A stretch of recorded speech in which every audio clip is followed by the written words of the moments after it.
Okay, the next video I'm going to go over is the fifth pod in the pack, which was the pistol ammo pod. This was a large hyperlight pod, and this had basically all of our shooting supplies other than our gun.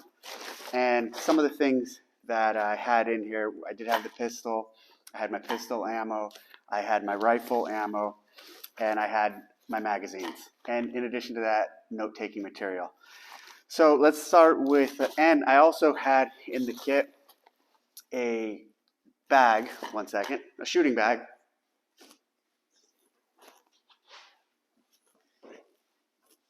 Whereas this is a traditional shooting bag made by Armageddon Gear. This is one of their bigger ones. This was a smaller, I did not take this with me.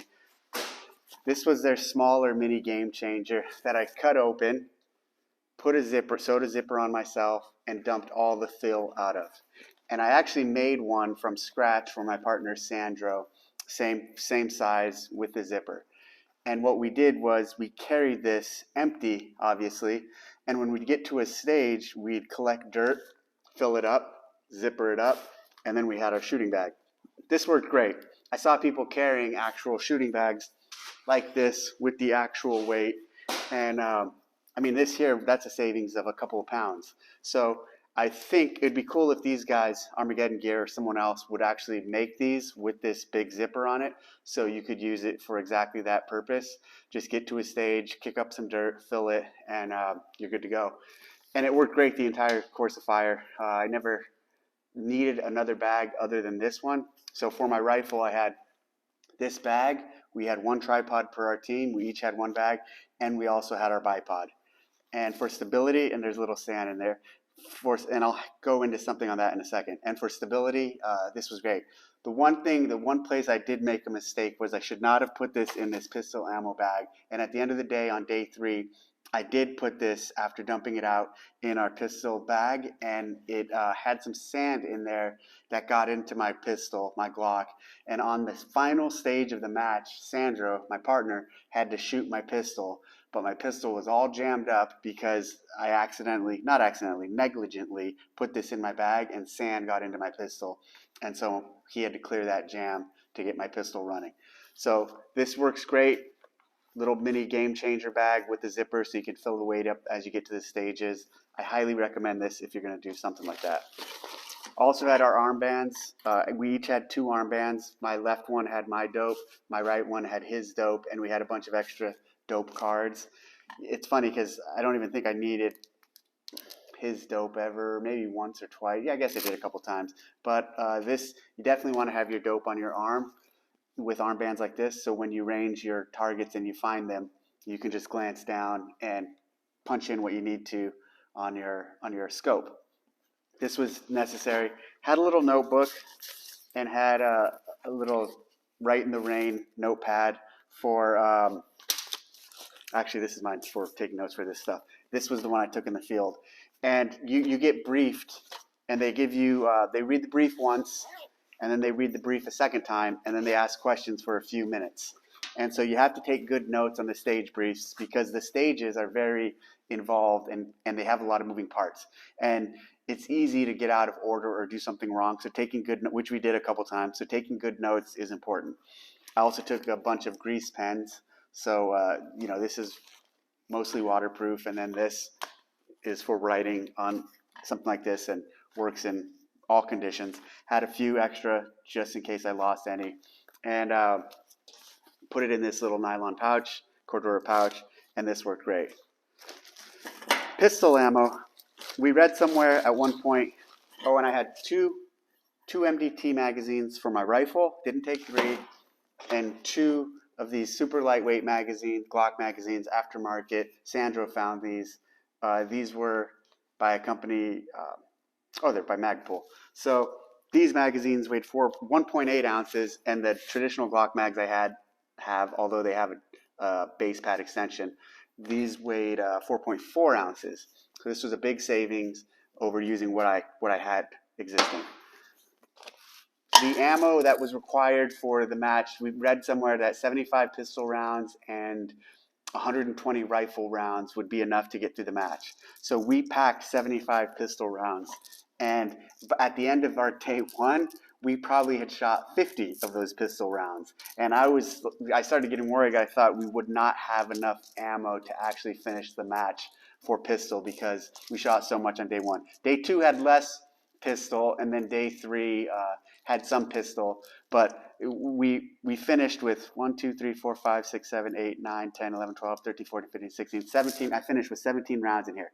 Now, there is something funny I did. At the end of the day, on day 1 and 2, you pick up brass at the stage you were at, and so when you're picking up brass, I saw some 9mm ammo left over, so I picked up 4 or 5, and I each day at the end of the day added 4 or 5 to my count to help me get through the day with pistol ammo.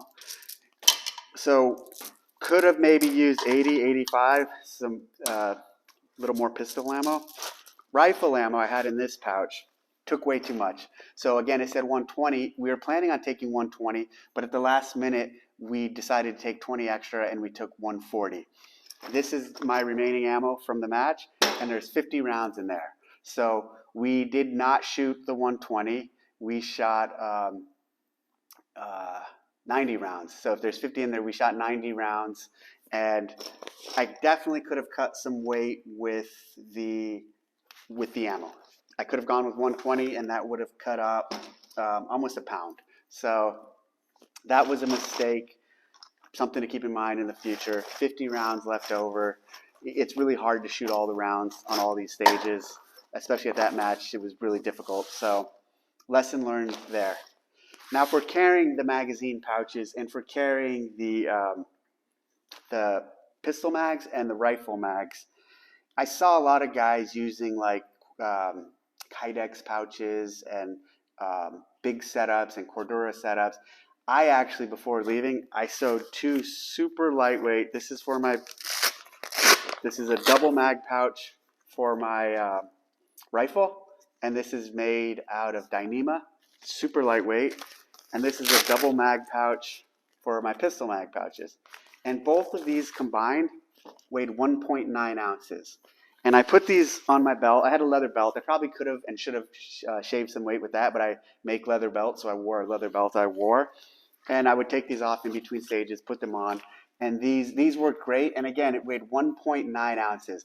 Most of the and I saw people bringing complete tactical belts to wear with all their tactical gear, which to me didn't make a lot of sense. They could make an argument that stuff helped them shoot better, but there's no points where I had to do a quick mag change with pistol or rifle. And even if there was, it's not like a USPSA match.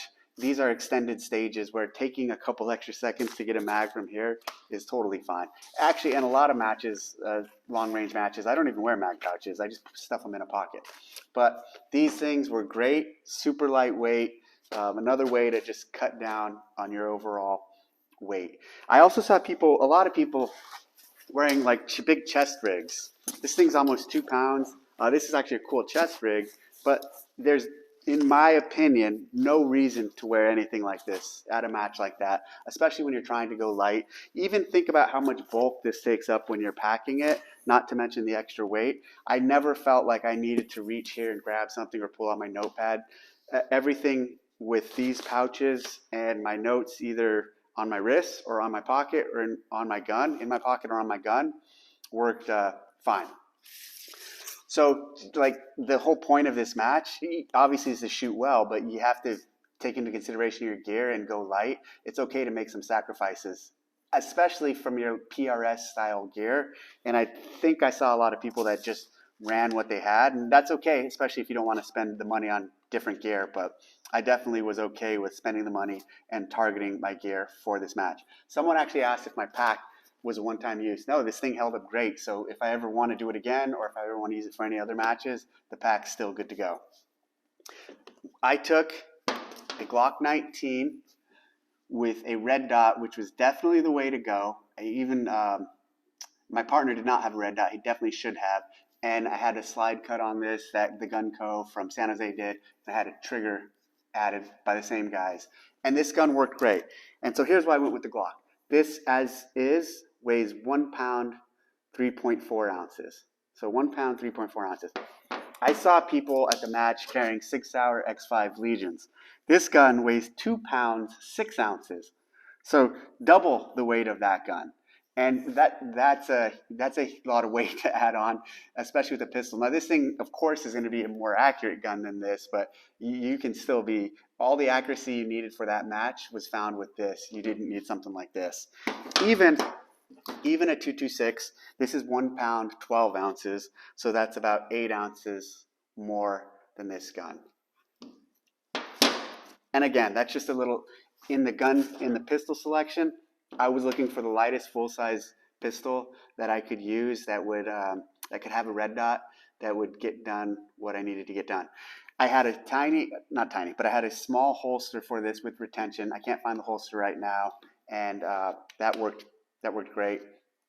Didn't have anything big, just a little hip holster. So that is the shooting supplies. I already went over the gun in another video. This is everything else besides the rifle that we used at Mammoth. My partner had similar. He had a Glock 19 too, but he did not have the red dot, as I just mentioned. So that's the setup for the shooting. In the next video, I'll go into what we ate.